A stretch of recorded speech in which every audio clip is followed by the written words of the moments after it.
Hello guys, कसे आहात तुम्ही? आय होप तुम्ही खूप मस्त असाल, छान असाल, सुंदर असाल, सुरक्षित असाल आणि माझ्या एका नवीन व्हिडिओमध्ये तुमचं खूप खूप स्वागत आहे.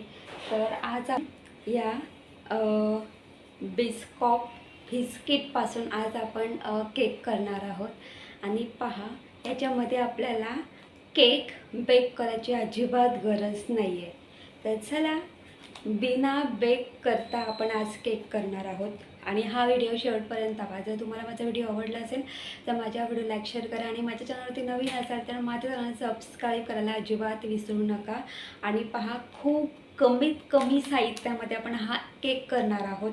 आता पहा, हा जो बिस्किट आहे हा मार्केटमध्ये नवीन आलेला आहे. आणि हा जो बिस्किट आहे ना, आपण नुसता जरी खाल्ला तरी खूप छान लागतो. तर पहा, खूप कमीत कमी साहित्यामध्ये आणि आपण हा केक अजिबात बेक नाही करणार. तर चला पटापट रेसिपीला सुरुवात करूया. तर पहा, आपण आज या बिस्कॉप बिस्किटपासून केक करणार आहोत, खूप कमीत कमी साहित्यामध्ये. आणि हा केक आपण अजिबात बेक नाही करणार. तर पहा, मी इथे एक बाउल घेतलेला आहे. त्यानंतर इथे मी एक बटर पेपर घेतलेला आहे मोठ्या आकाराचा. तो आपण याच्यामध्ये छान मस्त सेट करून घेऊया. जर तुमच्याकडे फॉईल पेपर असेल तुम्ही तोही ॲड करू शकतात. तर पहा, मी अशा पद्धतीने हा बटर पेपर आहे तो मी छान मस्त असा सेट करून घेतलेला आहे. आता पहा, मी इथे बिस्कॉप बिस्किटचे 3 बिस्किटचे पुडे होतात पुडे घेतलेले आहेत. हा केक करण्यासाठी 3 बिस्किटचे पुडे काफी आहेत. तर पहा, हे जे बिस्किटचे पुडे आहेत, आधी एका प्लेटमध्ये सगळी बिस्किटं आपण ॲड करून घेऊया की हे बिस्किटचे पुडे आपण सगळे फोडून घेऊया. तर तुम्ही पाहू शकतात की हे जे बिस्किट आहेत ना, चवीला एक नंबराने भन्नाट असे लागतात. ही जी बिस्किट आहेत मी चहाबरोबर म्हणजे नुसती, जसे मी चहा नाही पित, मी ग्रीन टी पिते, पण ग्रीन टी पिण्याच्या अगोदर 2 बिस्किटं मी ही खाते, मला एवढी आवडतात. छान मस्त क्रंची आणि कुरकुरीत असतात. आणि ना या बिस्किटांवरती ना थोडासा ना बारीक क्रिस्टल साखर असते. आणि थोडं ना इथे या बिस्किटामध्ये ना खोबरंसुद्धा आहे बरं का. त्याच्यामुळे ही बिस्किटं लागताना अप्रतिम लागतात. तर पहा, एका प्लेटमध्ये ही बिस्किटं ट्रान्सफर करून घेतलेली आहेत. आणि ते आपल्याला या बाउलमध्ये अशा पद्धतीने ही बिस्किटं कडेकडेने लावून घ्यायची आहेत. म्हणजे अशा पद्धतीने ही बिस्किटं आपल्याला मस्त अशी सेट करून घ्यायची आहेत. तर पहा, आता बिस्किटं तर सेट झालेली आहेत.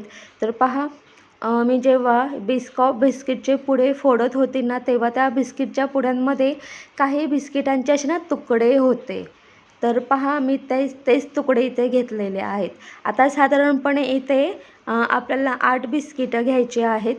तर पहा, आता ही जी बिस्किट आहेत ही बिस्किट आपल्या एका प्लेटमध्ये ट्रान्सफर करून छान मस्त ना ही क्रश करून घ्यायची आहे. तुम्ही ग्राइंडरच्या भांड्यामध्ये सुद्धा हे बिस्किटं क्रश करून घेऊ शकतात. किंवा आपल्याकडे खलबत्ता असेल ना, त्या खलबत्त्यामध्ये सुद्धा तुम्ही ही बिस्किटं ना असे कुटून घेऊ शकतात. आणि ही बिस्किटं एवढी क्रंची असतात ना, अगदी आपण हाताने सुद्धा याचा चुरा करू शकतो. तर पहा, मी अशाच पद्धतीने ही जी बिस्किटं आहेत छान मस्त ही मी क्रश करून घेतलेली आहेत. आणि दुसरी गोष्ट म्हणजे ही जी बिस्किट हा जो चुरा आहे त्या चुऱ्यामध्ये अजिबात असे खडे वगैरे राहता कामा नये. पूर्ण आपल्याला असं बारीक पावडर करून घ्यायची आहे. तर तुम्ही पाहू शकतात इथे छान मस्त आपली बिस्किटांपासून मस्त अशी ही पावडर तयार करून घेतलेली आहे. आता पहा, याच्यामध्ये आपण अमूल बटर ॲड करणार आहोत. तर पहा, मी जो अमूल बटर आहे तर मी आपला जो अमूल बटर असतो तो अर्धा अमूल बटर मी मेल्ट करून घेतलेला आहे. आता पहा, इथे मी 2 चमचे अमूल बटर ॲड केलेला आहे. छान मिक्स करून घ्यायचं आहे. आणि पहा, जर तुमच्याकडे अमूल बटर नसेल तर तुम्ही इथे तुपाचा सुद्धा वापर करू शकता. तूप मेल्ट करून घ्या आणि तो मेल्ट केलेला तूप तुम्ही इथे ॲड करू शकतात. तर पहा, मी हे सगळं छान मस्त मिक्स करून घेतलेलं आहे. आता ही जी पावडर आहे ना, ही आपल्या याच्यावरती छान मस्त म्हणजे बिस्किटांचा चुरा तो आपण याच्यामध्ये ॲड करायचा आहे आणि छान मस्त आपल्याला हे सेट करायचं आहे. आणि पहा, सेट करताना बाजूचे बिस्किटं पडणार नाही याची काळजी घ्यायची आहे. अगदी हलक्या हाताने आपल्याला हा छान मस्त सेट करून घ्यायचा. त्यासाठी आधी चमच्याच्या साहाय्याने साईडला ना हा जो चुरा आहे ना छान मस्त असं स्प्रेड करून घ्यायचा आहे, पसरवून घ्यायचा आहे. आणि मग पसरवून घेतल्यानंतर आपल्याकडे असं एक वाटी वगैरे असेल किंवा असं काही असेल ना, तर याच्याने छान मस्त असं आपल्याला सेट करून घ्यायचं आहे. तर तुम्ही पाहू शकतात की छान मस्त हे इथे आपलं हा चुरा आपण मस्त सेट करून घेतलेला आहे. आता काय करायचं, हे आपण फ्रीजमध्ये ठेवणार आहोत 10 मिनटं.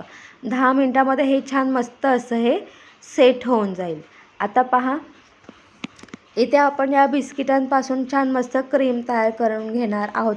तर इथे मी 8 ते 9 बिस्किटं घेतलेली आहेत किंवा जी काही उरलेली बिस्किटं आहेत ती तुम्ही सगळी ॲड करू शकतात. मी सगळी बिस्किटं ॲड केलेली आहेत.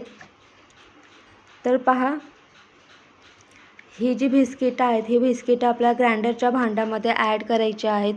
त्यानंतर इथे आपल्याला अमूल बटर ॲड करायचं आहे. तर पहा, इथे मी 2 चमचे अमूल बटर ॲड केलेलं आहे आणि इथे आपल्याला 4 चमचे कंडेन्स मिल्क ॲड करायचं आहे.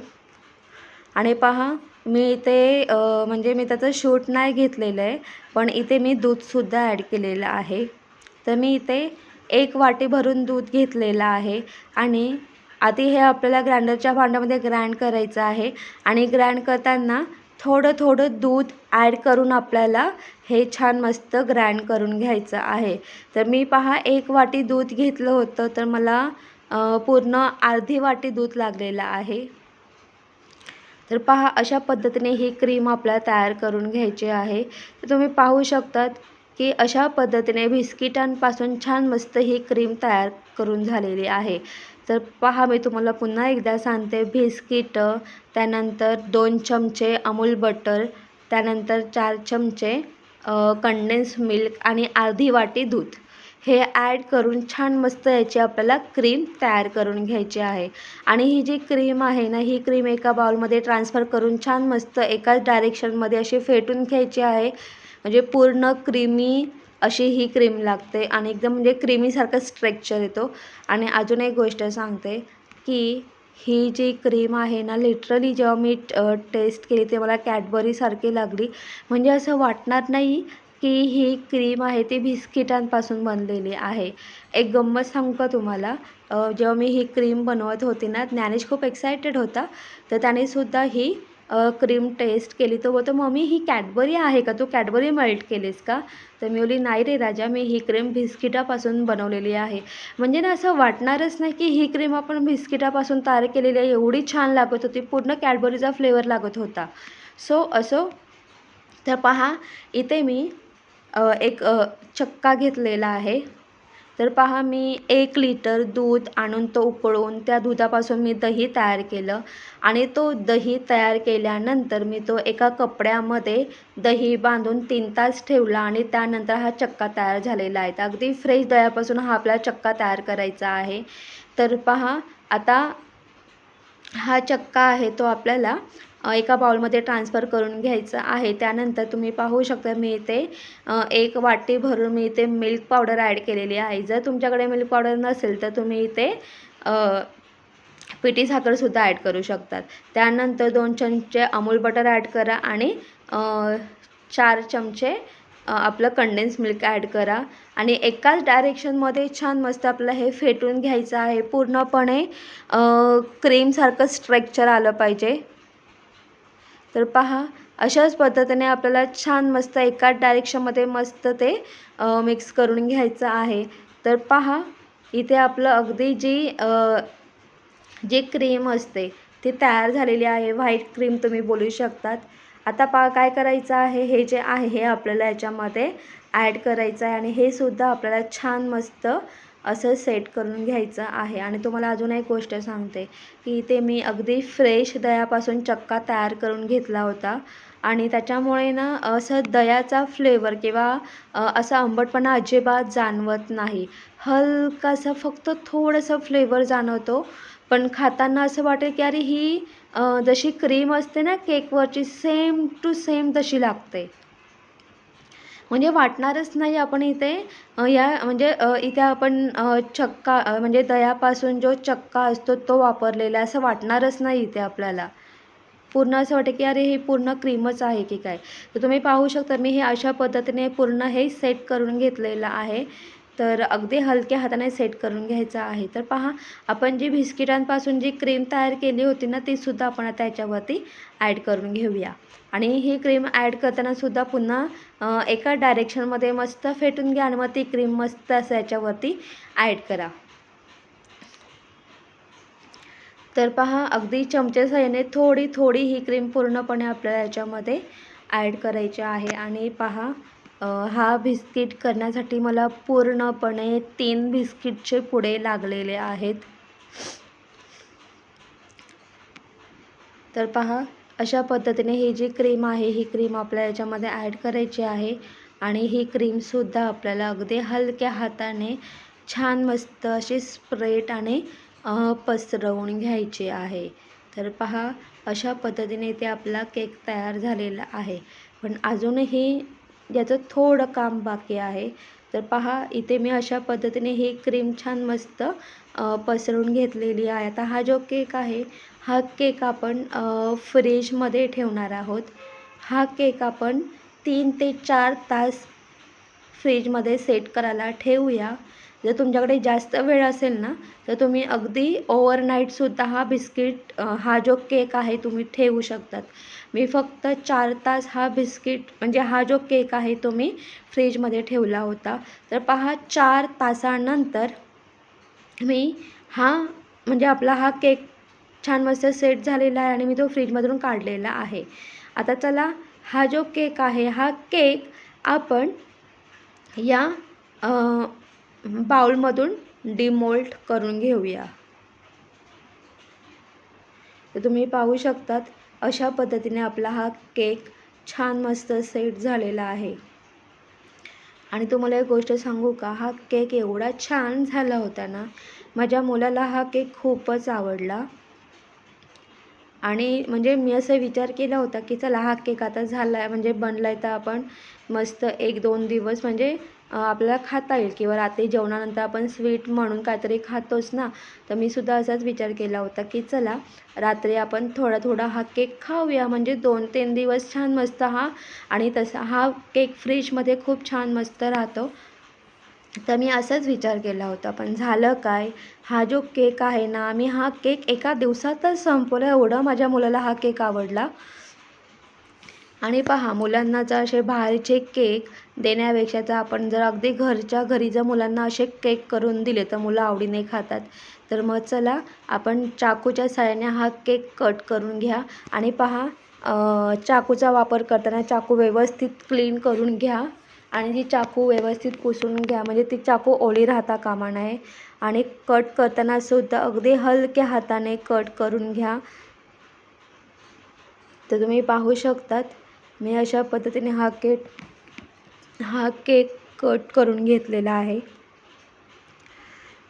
तुम्हाला माहीत आहे बाहेर जो चीज केक मिळतो सेम त्याच फ्लेवरमध्ये हा केक बनलेला असतो.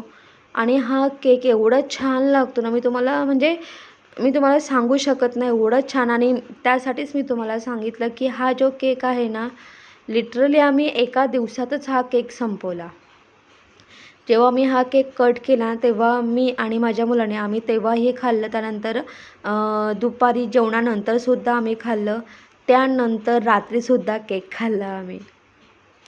आणि इथे जी क्रीम वापरलेली आहे म्हणजे जी व्हाईट क्रीम तयार केलेली आहे ना असं वाटणार नाही की इथे आपण चक्का वापरलेला आहे. दह्याचा जो चक्का आहे तो वापरलेला आहे असं अजिबात वाटणार नाही. तुम्ही पाहू शकतात आपला जो केक आहे तो छान असा मस्त सेट झालेला आहे. आणि ही जी वरची क्रीम आहे ती एवढी छान लागत होती ना तर मी आणि ज्ञानेशनी आम्ही आधी वरची क्रीम खाल्ली आणि मग खालचं आम्ही ते अशा पद्धतीने आम्ही केक खात होतो आणि ज्ञानेशलासुद्धा हा केक खूपच आवडला आणि तो एवढा एक्सायटेड होता ना की की हा केक कधी तयार होतो. आणि मी जेव्हा हा केक 3 तास सेट करायला ठेवला ना, त्यानंतर पण तो मला विचारतो, "मम्मी केक कधी तयार होईल?" मी "अरे थांब रे राजा, 3 ते 4 तास होऊ दे, मग तुला देते." आणि जेव्हा हा केक तयार झाल्यानंतर त्याला हा केक खूपच आवडला. तर तुम्हीसुद्धा अशा पद्धतीने अगदी घरच्या घरी असा केक नक्की ट्राय करून पहा.